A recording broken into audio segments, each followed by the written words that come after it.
Jessy food and വ്ളോഗ്സിൻ്റെ പുതിയൊരു വീഡിയോയിലേക്ക് സ്വാഗതം. ഞാനിന്ന് ഊട്ടിയിൽ പോയിട്ടുള്ള വിശേഷങ്ങളാണ് നിങ്ങളുമായിട്ട് ഷെയർ ചെയ്യുന്നത്. ഊട്ടിയിലിപ്പോൾ ഫ്ലവർ ഷോ നടന്നുകൊണ്ടിരിക്കുകയാണല്ലോ. മെയ് 10 മുതൽ മെയ് 20 വരെയാണ് ഫ്ലവർ ഷോ നടക്കുന്നത്. അപ്പോൾ അവിടെ നിന്നുള്ള വിശേഷങ്ങളൊക്കെയാണ് ഇന്ന് ഞാൻ ഈ വീഡിയോയിൽ ഉൾപ്പെടുത്തിയിട്ടുള്ളത്. അങ്ങനെ ഞങ്ങൾ ഫ്ലവർ ഷോ കാണാൻ പോയത് മെയ് 11 തീയതിയാണ് കേട്ടോ. ഫ്ലവർ ഷോക്ക് നല്ല തിരക്കാമെന്ന് വിചാരിച്ചിട്ട് ഞങ്ങൾ നേരത്തെ ഒരു 3:40 സമയത്ത് തന്നെ വീട്ടിൽ നിന്ന് ഇറങ്ങിയിട്ടുണ്ടായിരുന്നു. എന്നാൽ പിന്നെ തീരെ തിരക്കില്ലാതെ നമുക്ക് പോകാൻ വിചാരിച്ചിട്ട് അങ്ങനെ ഞങ്ങൾ നേരത്തെ ഇറങ്ങി. പിന്നെ ഗൂഡല്ലൂർ എത്തിയ സമയത്ത് നമ്മോട് ഇ പാസ് ചോദിക്കുന്നുണ്ട്. ഇ പാസ് എടുക്കാതെ നമുക്ക് ആർക്കും ഊട്ടിയിലേക്ക് പോകാൻ പറ്റൂല കേട്ടോ. അപ്പോൾ അങ്ങനെ ഞങ്ങൾ ഓൺലൈനായിട്ട് തന്നെ ഇ പാസ്സൊക്കെ എടുത്തിട്ടായിരുന്നു പോയിരുന്നത്. അപ്പോൾ അവിടെ വെച്ചിട്ട് ചെക്കിങ് ഉണ്ടായിരുന്നു. അവിടുന്ന് ചെക്ക് ചെയ്തിട്ടാണ് നമ്മളെല്ലാവരും കടത്തി വിടുന്നത്. അങ്ങനെ ഗൂഡല്ലൂരൊക്കെ കഴിഞ്ഞ് ഞങ്ങളിപ്പോൾ ഊട്ടിയിലെത്തിയിട്ടുണ്ട്. ഊട്ടിയിൽ ബൊട്ടാണിക്കൽ ഗാർഡനിലേക്കാട്ടോ ഞങ്ങൾ ആദ്യം പോണത്.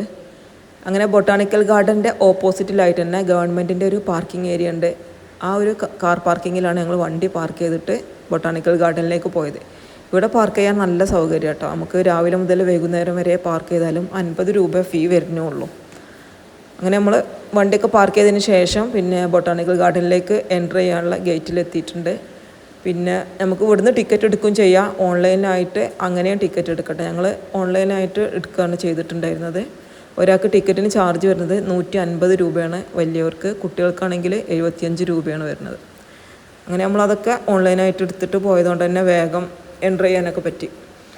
പിന്നെ ഇതാ കയറുന്ന അവിടെ തന്നെ നല്ല കവാടങ്ങളൊക്കെ വെച്ച് പൂക്കളെ കൊണ്ട് നല്ലപോലെ മനോഹരമാക്കിയിട്ടുണ്ടായിരുന്നു. 126ാമത്തെ ഫ്ലവർ ഷോ ആണ് ഈ വർഷം നടക്കുന്നത്. നല്ല മനോഹരമായിട്ട് തന്നെ അവർ അവിടെ അറേഞ്ച് ചെയ്തിട്ടുണ്ടായിരുന്നു. ഇപ്രാവശ്യത്തെ ഹൈലൈറ്റ് എന്ന് പറഞ്ഞാൽ ഡിസ്നി വേൾഡും പിന്നെ അതുപോലെ തന്നെ ടോയ് ട്രെയിൻ ഉണ്ടല്ലോ, അതും കൂടെയാണ് ഇവിടെ ഉണ്ടാക്കി വെച്ചിട്ടുണ്ടായിരുന്നത്. അപ്പോൾ നല്ല അടിപൊളിയായിട്ട് തന്നെ ഇത് രണ്ടും നല്ലപോലെ കംപ്ലീറ്റ് ആയിട്ടും ഫ്ലവർ കൊണ്ട് തന്നെ കേട്ടോ ഇത് മുഴുവനും ഉണ്ടാക്കിയിട്ടുള്ളത്. അപ്പോൾ കാണാനും അതിൻ്റെ മുന്നിൽ നിന്ന് ഫോട്ടോ എടുക്കാനൊക്കെ നല്ല തിരക്കുണ്ടായിരുന്നു. പല വിധത്തിലുള്ള പൂക്കളെ കൊണ്ടും ചെടികളെ കൊണ്ടും ബൊട്ടാണിക്കൽ കാണാൻ നിറഞ്ഞൊഴുകുണ്ടായിരുന്നു.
പിന്നെ ഫ്ലവർ ഷോക്ക് ഹൈലൈറ്റായി നിൽക്കുന്നത് ടോയ് ട്രെയിനാണ്. ടോയ് ട്രെയിനും തന്നെ കംപ്ലീറ്റും റോസാപ്പൂക്കളെ കൊണ്ട് തന്നെയാണ് കേട്ടോ ഉണ്ടാക്കിയിട്ടുള്ളത്.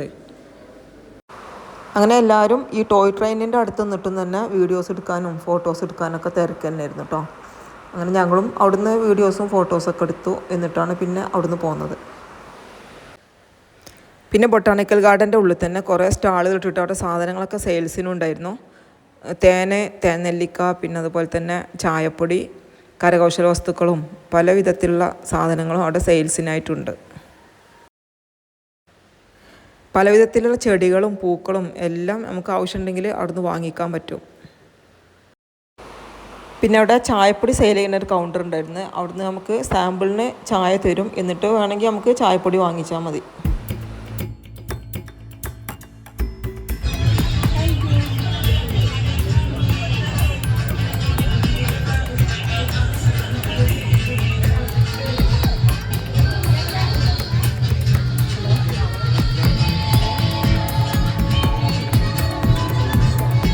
ഓപ്പൺ ചെയ്ത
ഇത്രയൊക്കെയാണ് ഫ്ലവർ ഷോക്ക് നമുക്ക് ബൊട്ടാണിക്കൽ ഗാർഡനിൽ കാണാനായിട്ട് പറ്റിയിട്ടുള്ളത്. അപ്പോൾ എല്ലാവർക്കും എൻ്റെ വീഡിയോ ഇഷ്ടമായെന്ന് വിചാരിക്കുന്നു. ഇഷ്ടമെങ്കിൽ ലൈക്ക് ചെയ്യാനും ഷെയർ ചെയ്യാനൊന്നും മറക്കരുത്. പിന്നെ അതുപോലെ തന്നെ ബൊട്ടാണിക്കൽ ഗാർഡൻ്റെ ഉള്ളിൽ കലാപരിപാടികളൊക്കെ നടക്കുന്നുണ്ടായിരുന്നു. ഞങ്ങളതൊക്കെ കുറച്ച് നേരം കൂടെ ഒക്കെ കണ്ട് ഇരുന്ന് അതിന് ശേഷമാണ് പിന്നെ പോകുന്നത്. പിന്നെ ഞങ്ങൾ ബൊട്ടാണിക്കൽ ഗാർഡൻ കഴിഞ്ഞതിന് ശേഷം പിന്നെ റോസ് ഗാർഡനിലും കൂടെ പോയിട്ടുണ്ടായിരുന്നു. അവിടെ 19ാമത് റോസ് ഷോ നടക്കുന്നുണ്ട്. അങ്ങനെ ആ റോസ് ഷോയും കൂടെ കണ്ടതിന് ശേഷമാണ് പിന്നെ ഞങ്ങൾ വീട്ടിലേക്ക് തിരിച്ചു പോന്നിട്ടുണ്ടായിരുന്നു. ഈ വീഡിയോയിൽ ഇപ്പോൾ ഞാൻ ബൊട്ടാണിക്കൽ ഗാർഡനിലുള്ള കാഴ്ചകൾ മാത്രമേ കൊടുത്തിട്ടുള്ളൂ. ഇനി ബാക്കിയുള്ള വിശേഷങ്ങൾ അടുത്ത വീഡിയോയിൽ കാണിക്കാം. അപ്പോൾ ഇഷ്ടമെങ്കിൽ ലൈക്ക് ചെയ്യാനൊന്നും മറക്കരുത്. Thank you. ഈ വീഡിയോയിൽ ഞാൻ അവിടെ നടന്നിട്ടുണ്ടായിരുന്ന ഡാൻസിൻ്റെ കുറച്ച് ഭാഗങ്ങൾ കൂടെ ഉൾപ്പെടുത്തിയിട്ടുണ്ട്.